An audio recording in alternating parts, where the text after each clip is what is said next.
Hey guys, what's up? Welcome into another edition of the Jabs. Hope everyone enjoyed that Steelers beatdown on the Brownies. Everyone enjoyed, I don't know, it's weird having two Monday night games, especially one that starts at 5 o'clock. I hope things go back to somewhat normal soon, because, I don't know, just want some normalcy in my life, even if it's just within football. But anyways, enough of that. The league's starting to heat up. We got a couple teams up near the top. Nice log jam in the middle, and then Polk and Koopa probably waiting until week 13 to where somebody will have to take one win on the season. So as we get a little bit further along, I'll start going into that stuff a little bit more and the matchups they're really intriguing in that area. But for now, just a quick mention. Let's go on to the Jabs. So first I'll go Koopa lost 220 to 130. I didn't write down who he lost to. He had 3 goose eggs, including a guy on the IR. I believe that's the alligator roller, Tristan Hill. Great stuff, Koopa. You know, it's top notch, top drawer, buddy. You're just tanking machine. Next up would be Polk High or Polk By. They lost 266 to 184 to Hotlanta. I don't know.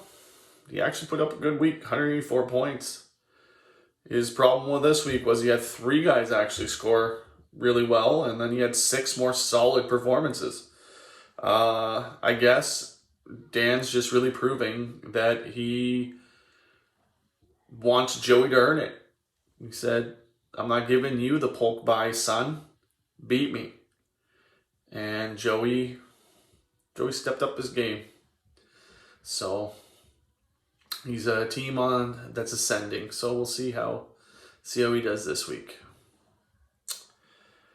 Next we have Show Me, who lost 248 to 190 to South Park in my game of the week.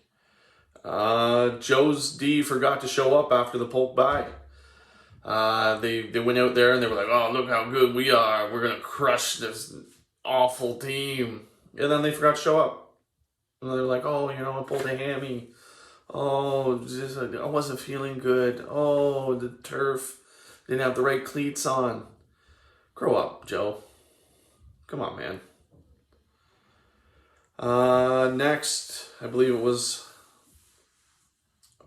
my co-main. Golfview lost 194 to 192 to Salams.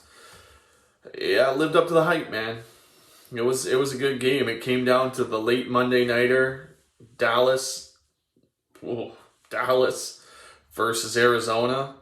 And I believe if I'm looking at it, I know he had a linebacker going too, but I'm pretty sure Salams got their dub with that late DeAndre Hopkins catch, which is just devastating. It didn't even happen.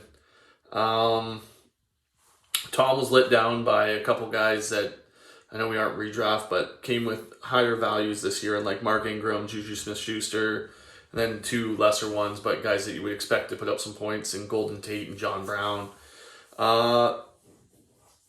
Just a rough outing, man. He lost by 2, despite having some just awful games from a few players.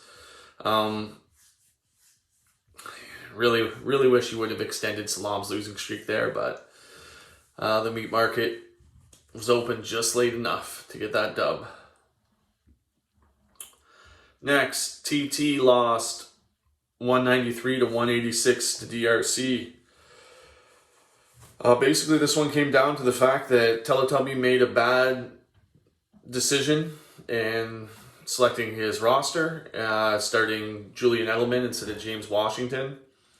And he would have had the W. Overall, it's a good effort by Teletubbies, but this seems to be kind of the theme of Teletubby seasons, just like a day late and a buck short.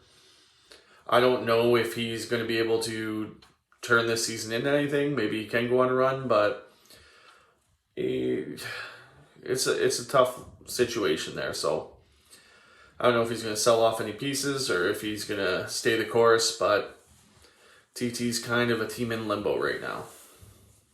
Next, Meatball lost 176 to 122 to me.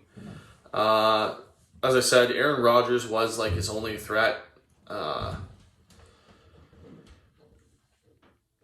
Case in point, my starting quarterback, which was Joe Flacco for the Jets, who scored 0 points against the Miami Dolphins, outscored his starting quarterback.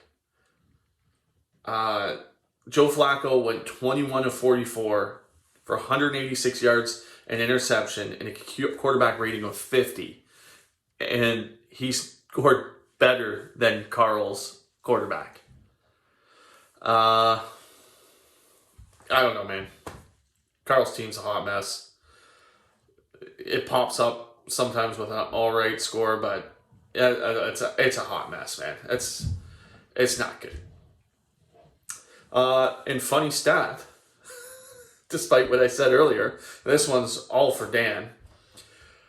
Despite Joe Flacco, terrible numbers, and Baker Mayfield getting, how do I say politely, swarmed by the Steelers defense, they still both outscored Aaron Rodgers.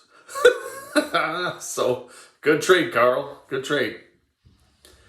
Last cool story, lost 207 to 139 to Cooks.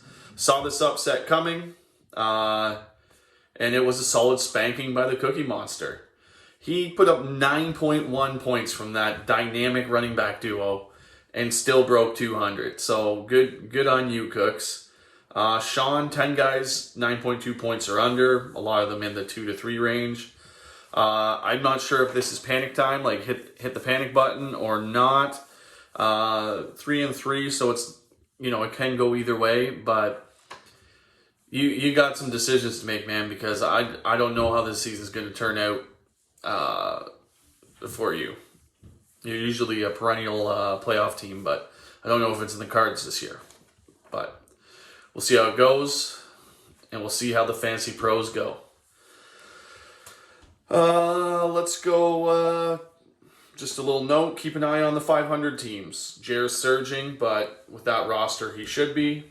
But who else is going to emerge from that pack? There's a few guys there. Really interesting to see who's going to start kind of kicking it up a notch in there. They should get a couple of the easier games soon. Well, at least the Koopa and Polk buys. So they could pad the stats a little bit. I don't know, man.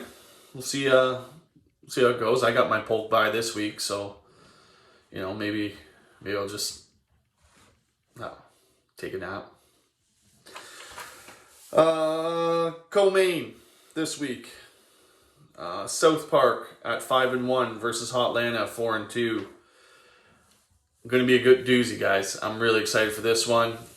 Both of these could have been main events. The teams had identical records, but I chose this one as the co-main, and then my main event being Show Me versus Salams. Show Me being 4-2, Salams 5-1. I want to see if Salams can keep it up. They had the loss and then the tight game. I want to see if they can put up the points. I want to see how this all goes. I don't know, boys. I'm having a lot of fun with this year. I really hope you are too, even with it being kind of awkward due to COVID. I want to give a quick shout out to Jer and Luca, who I know are putting in double time this year because this is just horrendous. We appreciate what you guys do. To everyone else, stay happy, stay healthy. Be careful out there, guys. I wish you nothing but peace, love, and happiness, guys. Have a good one.